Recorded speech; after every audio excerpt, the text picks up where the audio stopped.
aim at reinforcing their position collectively reinforcing their position in the Indo-Pacific region on the basis of rule of law and freedoms. These countries, name it, Australia, India, Indonesia, Japan, South Korea, USA, and France for their overseas territories. We should, let me therefore recall, everybody knows, but it's better to focus and to understand the meaning and the effort that was put among the negotiators of the communiqué in Bali. It was not easy, it was said publicly, but it was a success. Because, at the quote, the participating countries in the G20, we reiterated our national positions as expressed in other fora, including the UN Security Council and the UN General Assembly, that deplore in the strongest terms the aggression by the Russian Federation against Ukraine and demand its complete and unconditional withdrawal from the territory of Ukraine. End of quote. In a contribution to Foreign Affairs, which was issued the September-October issue of Foreign Affairs, Larry Diamond, a very important political thinker and analyst and contributor to Foreign Affairs, he said, and I quote, "The world is mired in a deep, diffuse and protracted democratic recession. According to Freedom House, 2021 was the 60th consecutive year in which more countries declined in freedom than they gained." And, continues Larry, in his inaugural address, US President John Fitzgerald Kennedy called on Americans to carry on a long twilight struggle against tyranny. When he spoke these words, Kennedy, in 1961, democracy was far worse off than it is now. So let's not be too pessimistic. Most countries were autocracies, not just half and a half, but most countries were autocracies those times. And today, despite a decade and a half of democratic erosion and recession, the picture is much brighter, believe it or not. About half of all countries are democracies, and even where authoritarian regimes predominate, opinion polls show broad popular support for democracy and the rule of law. Hence, most governments are not democratic, believe their legitimacy depends on claiming that they are democratic countries, even the worst autocracies that we are in our international community. And these considerations, I believe, are quite relevant for our topic. Our topic because democracy in the Indo-Pacific. In fact, on 16 September 2021, the European Union joined an exclusive but growing club of foreign policy actors that have published an Indo-Pacific strategy with the release of the EU strategy for cooperation in the Indo-Pacific. The European Commission followed 3 EU member states. They were the front runners, of course, in this experience in the Indo-Pacific, experience of democracy in the Indo-Pacific. The 3 countries were France for obvious reasons, France and Germany and Netherlands for political contingencies. They decided to start initiative on bilateral terms to join and to promote national strategies of cooperation in the Indo-Pacific. But then the EU as a whole joined this small group, and therefore the 27 now are seeking to accomplish the certain objectives in the Indo-Pacific. It has been certainly argued that the EU strategy, just like the national European strategies, is largely a reactive, not, I will say passive, but a reactive measure to externalities and ultimately involuntary recognition of geopolitical shifts and the new fault lines emerging between the 2 global superpowers, US and China, rather than an intrinsically motivated fundamental recalibration of the EU policy direction with regard to the Indo-Pacific. In fact, while listing very valuable policy proposals and initiatives, the EU strategy does not appear, and in fact this is a constatation, it is not only not sufficiently reactive, but it appears, this European strategy, to many observers, as not properly addressing the root cause of the Indo-Pacific discourse. That is, the discourse that we has to be confronted, and the discourse which is factual is the rise of China and this challenge to a US-led order in Asia.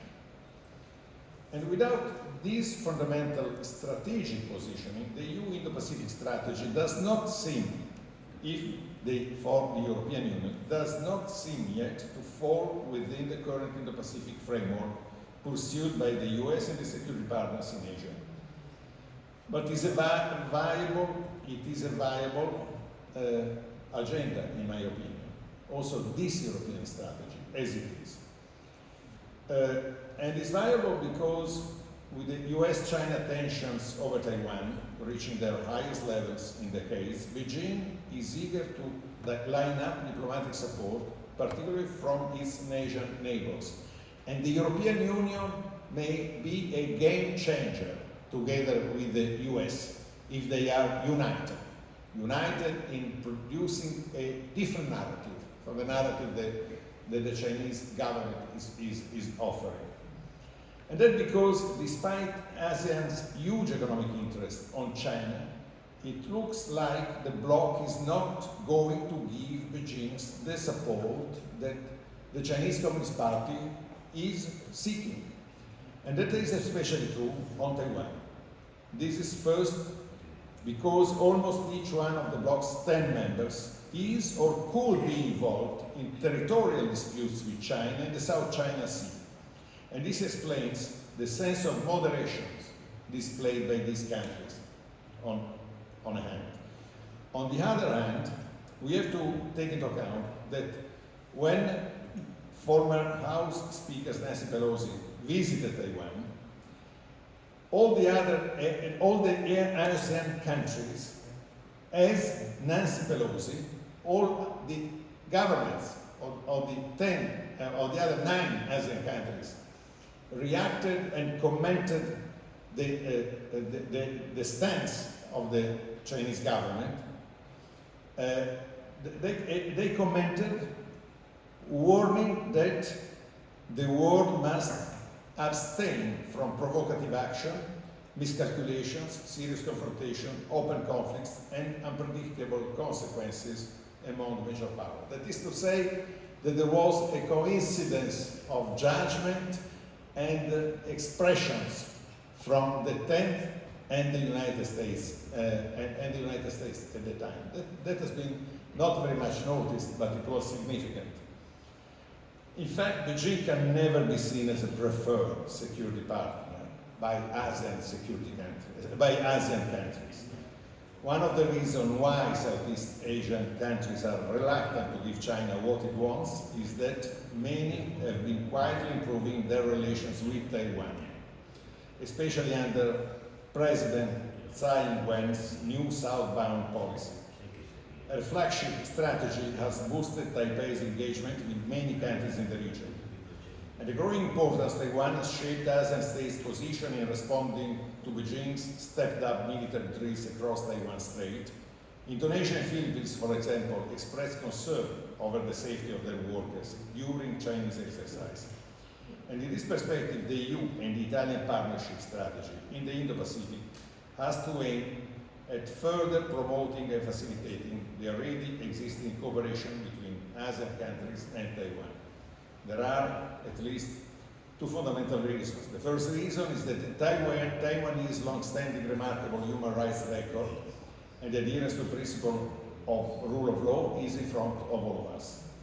And the second reason is that Taiwan de facto enforced one key feature of any consolidated democracy, namely the right to know, as showed by transparent managing of the COVID-19 pandemic. That is to say, and I conclude, I'm sorry for being so long, there is a very important factor in the in seeing the EU and the US strategy in the Indo-Pacific on working on a common play field. And that play field may be, absolutely should be, the play field of promoting rule of law and human rights, besides the security interest and the economic presence. Because on rule of law and human rights, we have always to remember that 10 years ago exactly, on December 2012, the head of state and government of ASEAN joined together and published a common statement which was relaunching the idea and the commitment to universal human rights and to the rule of law. And that was a last word already 10 years ago about this idea of human rights separated in different segments which have to be respond to national tradition and not to the universal conscience of the people and of humanity. Thank you.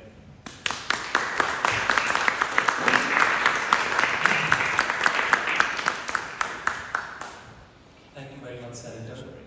Without Senator Terzi's inspiration, the dialogue on democracy would not have started this April.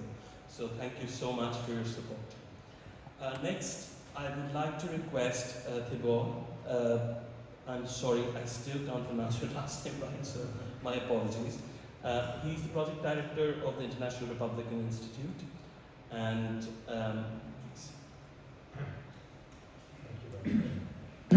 thank you very much, Senator. It's great to share once again the floor with you and with the other distinguished guests. What I would like to talk about today is about the European Union